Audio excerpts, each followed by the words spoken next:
Hi guys, welcome back. Today I'm Corey, I'll be your redneck historian. We are near Willow Hill, Pennsylvania today. We're actually in the valley. We're in the Path Valley here. And if anybody knows what's behind me here while we have modern traffic going through, this is actually an Amish schoolhouse. So we're not going to talk about the history of the schoolhouse itself, we're going to talk about the people. And I figured what a better place to do it than at one of these small Amish schoolhouses I pass going home to Mechanicsburg to my family down that way. You know? Why not? Because we're going to talk about their history, because I found it in this book called Going Pennsylvania Dutch, I believe. Awesome book. And they talked about the founding of the Amish and all this stuff. And I figured, everybody comes to this area and we have the Amish. So why not, let's just talk about it, because I don't think anybody's ever have talked about the history of the Amish before in Pennsylvania. So let's talk about it. I got to make sure there's no Amish behind me, because they do not like being filmed. So I'm very protective of their rights. So the Amish are an offspring of the Mennonites movement of the 16th century. Their name is taken from their original leader, Jacob Ammon, and a member of the Swiss Brethren, one of three German Anabaptist groups that broke away from the Roman Catholic Church at the time of the Reformation.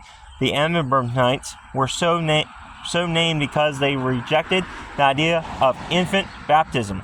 To this day, the Amish baptize only adults when they consider to have the teachings of the Amish religion. Infants cannot make these judgments, and the Amish believe one choice of religion should be an informed one. Of religion should be an informed one, not solely dependent by parent age. The Amish were originally Mennonites, but led by Amon. They split from the later group in 1693 over the principles of sharing the practice of avoiding and expelled members of the Church of Common and felt the Mennonites were too liberal in their interpretation of these practices, and he and his followers formed a more conservative set. Like most heretics, according to the established precedents in their homeland, Switzerland, the event usually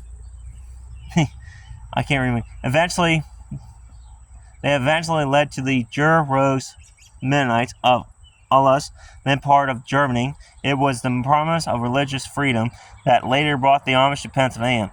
The first wave of immigrants lasted from 1727 to about 1770. The Amish were not alone among Germans who came to Penn's colony. Actually, the first Mennonite groups with whom the Amish are often mistakenly associated arrived in 1683, settling in Germantown as their community in Philadelphia came to be named. The date of the first Amish arrivals is not precisely known because they did not keep formal records, partially as a protest against state prosecution in Europe.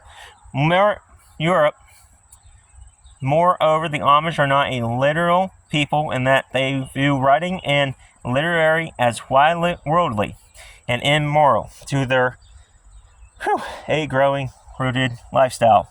The first Amish settlements in America were in the areas of the present-day towns of Sherrinsville, Warrensburg, and Leesport, all in Berks County, Ayers and Mullen and Chester counties, Valley of Lancaster County. The Churchill Valley community was known as the Northern, dating from about 1738, and is believed to be the older 1900 century immigration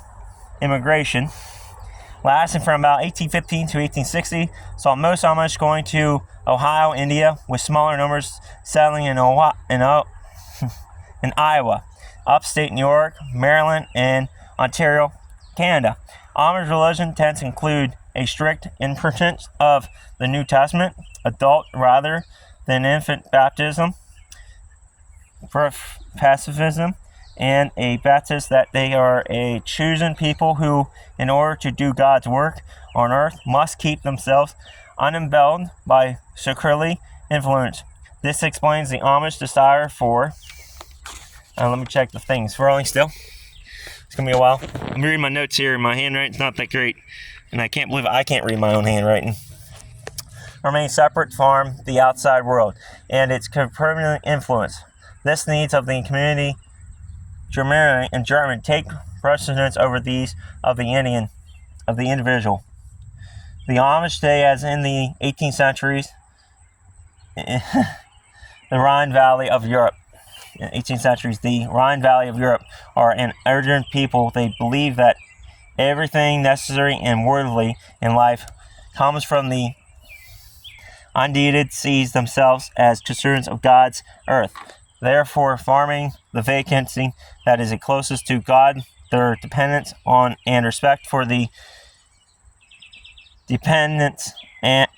respect for the land led the Amish to develop the efficient farming practices for which they are renowned for.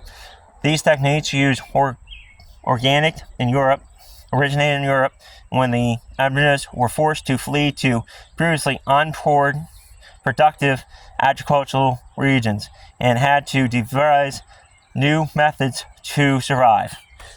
Sorry about my babbling, but my handwriting is apparently pretty bad because I can barely read my handwriting, if you can see what I mean. We got all this out of the old Pennsylvania Dutch, and we'll be doing a future video on Midnight Nights. So, awesome. This is what you do in the middle of winter, and you can't get out here and do this stuff. So, it's just basically a one-room schoolhouse, and that was the history on the Amish. Hopefully y'all understand all that babbling. Because, God, I didn't realize that book was that technical. I guess I should pay a lot more attention in reading class and history class. Alrighty, from Willows Hills, Pennsylvania, pretty much. Stay curious, stay adventurous.